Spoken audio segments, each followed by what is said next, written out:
Luffy அவர்கிட்ட இருந்து ஒரு கட்டானா வாழை வாங்கிட்டு அந்த கிராமத்துல இருந்து கிளம்பி போறான். ஜோரோ நீயா? ஏய் ஜோரோ, இங்க பாரு, நான் தான் லூஃபி. லூஃபி, நீயும் இங்கதான் இருக்கியா? நான் உன்னை கண்டுபிடிச்சிட்டேன். லூஃபியும் ஜோரோவும் ஒன்னு சேர்ந்தாலும் அந்த நேரத்துல அவங்கள தேடி ஒரு பிரச்சனை வந்துச்சு. ஒண்ணு இந்த வானோ நாட்டுல நீ சட்டத்திட்டத்தை மதிக்கணும், இல்லன்னா அதுக்கு பலியாகணும். புரிஞ்சுதா? உங்களுக்கு வேற வழி இல்ல.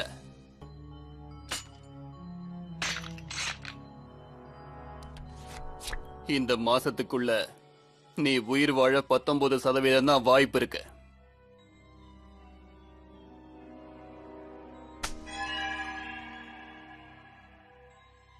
வெறும் 19% தான். ஊரை சுத்தி பார்க்க வந்திருந்தன்னா உடனே இங்கிருந்து ஓடிடு. இந்த நாட்டை பின்னாடி இருந்து வழி நடத்துறது தெரியும் தானே?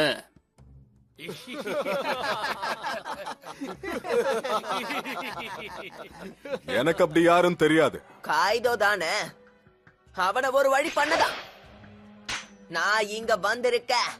ஏய் லூஃபி, இப்படி எல்லாம் சொல்லக்கூடாதுன்னு கின்மோன் நமக்கு சொல்லிருக்காருல. நான் சும்மா விளையாட்டுக்கு சொன்னேன், பெருசா எடுத்துக்காதீங்க, மன்னிச்சு விட்டுருங்க.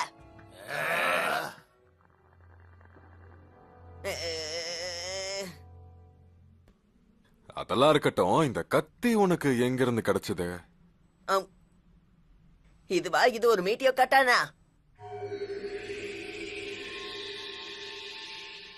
ஆமா, இது ஒரு மீட்டியோன்னு எனக்கும் தெரியும். எங்க கொடு பாக்கலாம். மாட்டேன். டேய், ஒரு நிமிஷம் குடுறா, பாத்துட்டு குடுக்கற. இல்ல முடியாது. டேய், பாத்துட்டு குடுத்துறேன்டா. முடியாதுன்னு சொல்றேன்ல. ஏன்டா தரமாட்ட? அதெல்லாம் முடியாது. இவ்ளோ கேக்குறேன்லடா. ஒரு கத்தி சாமுராயோட உயிருக்கு சமம்.